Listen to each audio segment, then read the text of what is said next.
বন্ধুরা, এসে গেছি ইতিহাস বিদ্যার্থী টিউটোরিয়াল চ্যানেলে। আজ আমি ইন্ডিয়ান অ্যাসোসিয়েশন ও সুরেন্দ্রনাথ বন্দ্যোপাধ্যায় নিয়ে আলোচনা করব। তাহলে আলোচনাটা শুরু করি। তবে আলোচনা শুরুর আগে বলে রাখি, চ্যানেলটা অবশ্যই সাবস্ক্রাইব করো, লাইক করো। তাহলে চলো এখন শুরু করি। প্রথম দিকে রাজনৈতিক সমিতিগুলিতে যথা ব্রিটিশ ইন্ডিয়ান অ্যাসোসিয়েশন প্রভৃতিতে জমিদার ও ধনী ব্যবসায়ী শ্রেণী কর্তৃত্ব করত। ক্রমে বুদ্ধিজীবী মধ্যবিত্তরা বুঝতে পারে যে জমিদার শ্রেণীর নেতৃত্বে পরিচালিত সমিতির দ্বারা জাতীয় স্বার্থ পূরণ হবে না, কারণ এই সমিতিগুলির লক্ষ্য ছিল সীমিত। মধ্যবিত্ত সাধারণ লোক ও সকল শ্রেণীকে নিয়ে গণতান্ত্রিকভাবে সমিতি গঠনে এরা আগ্রহী ছিল না। এই কারণে মধ্যবিত্ত বুদ্ধিজীবীদের নেতৃত্বে নতুন ধরনের সমিতি গড়ে ওঠে। স্যার সুরেন্দ্রনাথ বন্দ্যোপাধ্যায় প্রভৃতি মধ্যবিত্ত নেতা উপলব্ধি করেন যে সকলের স্বার্থ নিয়ে গণতান্ত্রিকভাবে সমিতি গঠন না করলে ব্রিটিশ শক্তিকে প্রভাবিত করা যাবে না। ভারতবাসীর রাজনৈতিক দাবি পূরণ করবার ইহাই ছিল আসল পথ। সুরেন্দ্রনাথ বুঝতে পারেন যে কেবলমাত্র বাংলাদেশে আন্দোলন চালালে কাজ হবে না। ভারতের সকল অঞ্চলের নেতাকে সংগঠিত করে সর্বভারতীয় ভিত্তিতে সমিতি গঠনের প্রয়োজনীয়তা সুরেন্দ্রনাথ বন্দ্যোপাধ্যায় উপলব্ধি করেন। এর ফলে সুরেন্দ্রনাথের চেষ্টায় ইন্ডিয়ান অ্যাসোসিয়েশন বা ভারত সভা প্রতিষ্ঠিত হয়। সুরেন্দ্রনাথের আইসিএস চাকরি থেকে বিতাড়িত হওয়ার পর জাতীয়তাবাদ প্রচারের কাজে তিনি আত্মনিয়োগ করেন। তিনি যুব ও ছাত্রগণের নিকট শিখ ও মারাঠা জাতীয়তাবাদ সম্পর্কে বক্তৃতা দিয়ে তাদের নতুন প্রেরণায় উদ্বুদ্ধ করেন। তিনি ম্যাথসিনি ও ইউরোপের জাতীয়তাবাদী নেতাগণের জীবনী বিশেষ নিপুণতার সঙ্গে বিশ্লেষণ করেন। এরপর সুরেন্দ্রনাথ সর্বভারতীয় ভিত্তিতে একটি রাজনৈতিক সমিতি গঠনের কাজে আত্মনিয়োগ করেন। আনন্দমোহন বসু, শিবনাথ শাস্ত্রী প্রভৃতির সহযোগিতায় তিনি 1873 খ্রিস্টাব্দে ইন্ডিয়ান অ্যাসোসিয়েশন বা ভারত সভা স্থাপন করেন। মহাত্মা শিশির কুমার ঘোষ প্রতিষ্ঠিত ইন্ডিয়ান লীগও ভারত সভার সঙ্গে যুক্ত হয়। ইন্ডিয়ান অ্যাসোসিয়েশন বা ভারত সভার 4টি লক্ষ্য বর্ণনা করা হয়। সেগুলি হলো জনমত গঠন, ভারতের সকল শ্রেণীর মধ্যে ঐক্য স্থাপন, হিন্দু মুসলিম ঐক্য স্থাপন এবং রাজনৈতিক আন্দোলনের সঙ্গে ভারতের জনসাধারণের যোগ স্থাপন করা। যাতে সাধারণ লোক এই সভা সভ্য হতে পারে, এর জন্য চাঁদার হার কমিয়ে সভ্যগণের চাঁদা মাত্র 1 টাকা ধার্য করা হয়। ইন্ডিয়ান অ্যাসোসিয়েশনের প্রতিষ্ঠাতা ছিল ভারতের স্বাধীনতা আন্দোলনের ইতিহাসে এক গুরুত্বপূর্ণ পদক্ষেপ। এই সভার প্রচেষ্টায় সর্বভারতীয় রাজনৈতিক চেতনা জাগ্রত হয়। এই সভায় ভারতীয় জাতীয় কংগ্রেস স্থাপনের পথ রচনা করে। বড়লাট লর্ড লিটন ছিলেন ঘোর সাম্রাজ্যবাদী। তিনি 1876 খ্রিস্টাব্দে এক আদেশ দ্বারা আইসিএস পরীক্ষার্থীদের বয়স 21 বৎসর থেকে কমিয়ে 19 বৎসর করেন। লিটনের এই আদেশ ছিল দুরভিসন্ধিমূলক। এই আইনের বলে ভারতীয় ছাত্রদের পক্ষে অল্প বয়সে বিলাতে গিয়ে ইংরেজ ছাত্রদের সঙ্গে প্রতিযোগিতা করা অসম্ভব হয়ে পড়ে। সুরেন্দ্রনাথ ও ভারতসভা লর্ড লিটনের এই বৈষম্যমূলক আইসিএস আইনের বিরুদ্ধে গর্জিত হয়ে ওঠে। উত্তর ও দক্ষিণ ভারতের বড় বড় শহরে সুরেন্দ্রনাথ এই আইনের প্রতিবাদে বক্তৃতা করেন। সিভিল সার্ভিস আইনের বিরুদ্ধে প্রতিবাদকে উপলক্ষ করিয়া ভারতের বিভিন্ন প্রদেশের নেতাগণের মধ্যে ঘনিষ্ঠ যোগাযোগ বাড়ে এবং শিক্ষিত মধ্যবিত্ত শ্রেণীর মধ্যে রাজনৈতিক চেতনা তীব্র হয়।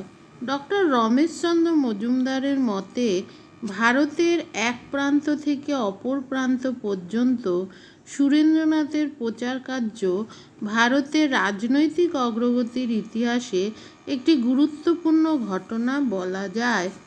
পরে ভারতসভা পার্লামেন্টের নিকট এই আইনের বিরুদ্ধে প্রতিবাদের জন্য বিলাতে বাগ্মী লালমোহন ঘোষকে পাঠিয়ে দেয়। দেশীয় ভাষায় সংবাদপত্রগুলি সরকারের কাজের তীব্র সমালোচনা করায় লর্ড লিটন 1878 খ্রিস্টাব্দে মুদ্রণ যন্ত্র বা সংবাদপত্র আইন পাশ করেন। এই আইনের উদ্দেশ্য ছিল দেশীয় ভাষায় সংবাদপত্রগুলির সরকারি সমালোচনার অধিকার হরপ করা।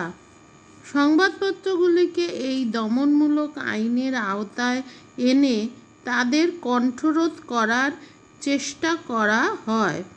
সংবাদপত্র জব্দ হলে জনমত সরকারের বিরুদ্ধে গঠিত হইতে পারবে না বলে লিটন মনে করেন। অমৃতবাজার পত্রিকা এই আইনের হাত থেকে রক্ষা পাওয়ার জন্য রাতারাতি বাংলার বদলে ইংরাজিতে প্রকাশিত হয়। এছাড়া লর্ড লিটন 1878 খ্রিস্টাব্দে অস্ত্র আইন দ্বারা ভারতীয়দের আগ্নেয়াস্ত্র রাখা নিয়ন্ত্রিত করেন। এরপর সুরেন্দ্রনাথ ভারতসভার উদ্যোগে লিটনের সংবাদপত্র দমন ও অস্ত্র আইনের বিরুদ্ধে প্রতিবাদের ঝড় তোলেন। ভারতের বিভিন্ন শহরে ঘুরে তিনি এই আইনগুলোর দ্বারা ভারতবাসীর কী ক্ষতি হবে তা ব্যাখ্যা করেন। মাদ্রাজের মহাজন সভা প্রভৃতি ভারত সভার এই আন্দোলনে সামিল হয়। কলকাতার টাউন হলে এক মহতী জনসভায় লর্ড লিটনের এই দমন নীতির তীব্র নিন্দা করা হয়। বিলাতে পার্লামেন্টের নিকট এক স্মারকলিপি পাঠাইয়া ভারতীয় ভাষায় সংবাদপত্র ও মুদ্রণযন্ত্রের স্বাধীনতা দাবি করা হয়। ইংল্যান্ডের উদারনৈতিক দলের নেতা গ্ল্যাডস্টোন, ইংল্যান্ডের প্রধানমন্ত্রী ও লর্ড রিপন ভারতের বড়লাট হইলে তারা লর্ড লিটনের সংবাদপত্র দমন আইন রদ করেন। লর্ড লিটনের দমনমূলক আইনগুলোর বিরুদ্ধে সুরেন্দ্রনাথ যে আন্দোলন করেন তা ভারতের রাজনৈতিক জাগরণে বিশেষ সহায়তা করে। এছাড়া ভারতসভা কলকাতার একটি কৃষক সমাবেশ করে রায়তের স্বার্থ রক্ষার দাবি জানায়। এর ফলে রায়তের স্বার্থ রক্ষার জন্য সরকার 1885 খ্রিস্টাব্দে বঙ্গীয় প্রজাস্বত্ব আইন পাশ করে। লর্ড লিটনের শাসনকালে ইলবার্ট বিল উপলক্ষ করিয়া সুরেন্দ্রনাথের নেতৃত্বে ভারতসভা এক বিরাট আলোড়ন সৃষ্টি করে। ইংরেজের প্রচলিত আইনে শ্বেতাঙ্গ আসামির বিচার কালো চামড়ার ভারতীয় জেলা জজগণ করতে পারত না। শ্বেতাঙ্গ আসামির বিচার একমাত্র শ্বেতাঙ্গ জজরাই করতে পারত। যেহেতু মফস্বলে ইংরেজ জাজ ছিল না, সেহেতু মফস্বলে নীলকর সাহেবরা অত্যাচার করলেও মফস্বলের আদালতে মামলা করে তাদের শাস্তি দেয়া যেত না। ফলে নীলকরদের দৌরাত্ম্য বেড়ে যায়। লর্ড রিপন এই বৈষম্যমূলক জাতি বৈর আইন রদ করার জন্য আইনমন্ত্রী ইলবার্টকে এক বিল রচনা করার আদেশ দেন। ইলবার্ট বিলের উদ্দেশ্য ছিল কৃষ্ণাঙ্গ ভারতীয় জজগণকে শ্বেতাঙ্গ ও ভারতীয় সকল প্রকার আসামির বিচার করার অধিকার দান করা। ইলবার্ট বিলের এই সমদর্শী নীতির বিরুদ্ধে শ্বেতাঙ্গগণ খেপিয়া যায়। তারা কালো চামড়ার ভারতীয় হাকিমের নিকট বিচারপ্রার্থী হবার বিরুদ্ধে ঘোর প্রতিবাদ ও আন্দোলন আরম্ভ করে। গর্বিত জাত্যাভিমানী সাম্রাজ্যবাদী ইংরেজরা উদ্ধত চরিত্র এর ফলে প্রকাশ হইয়া পড়ে। এদিকে ভারত সভা ইলবার্ট বিলের সমর্থনে জোর প্রচার চালায়, কিন্তু লর্ড রিপন শেষ পর্যন্ত শ্বেতাঙ্গদের চাপে তিনি নতি স্বীকার করতে বাধ্য হয়ে ইলবার্ট বিলটি সংশোধন করেন। সংশোধিত নতুন আইনে বলা হয় যে শ্বেতাঙ্গ আসামির বিচার কালো জজ করতে পারবে না। কোনো কালো চামড়ার জজ শ্বেতাঙ্গ আসামির বিচার করলে সেই বিচারের সময় শ্বেতাঙ্গ জুরির সাহায্য নিয়ে তাকে বিচার করতে হবে। এর ফলে জাতি বৈষম্য থেকেই যায়। যা হোক, ইলবার্ট বিলকে উপলক্ষ করে যে আলোড়ন জাগে তা ইংরেজের জাত্যাভিমান সম্পর্কে শিক্ষিত ভারতীয়দের চোখ খুলিয়া দেয়। ইংরেজ সরকারের সুবিচার সম্পর্কে ভারতবাসীর মোহ কেটে যায়। দ্বিতীয়ত, ইলবার্ট বিলের বিরুদ্ধে ইংরেজদের সংঘবদ্ধ প্রতিবাদের সুফল দেখে ভারতীয়রা সংঘবদ্ধ হতে শিক্ষা পায়।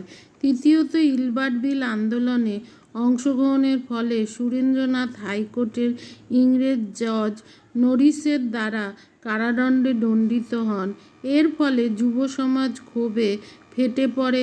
এমনকি স্যার আশুতোষ ছাত্র অবস্থায় হাইকোর্টের সম্মুখে বিক্ষোভে অংশ নেন। পরে সরকার সুরেন্দ্রনাথকে মুক্তি দেন।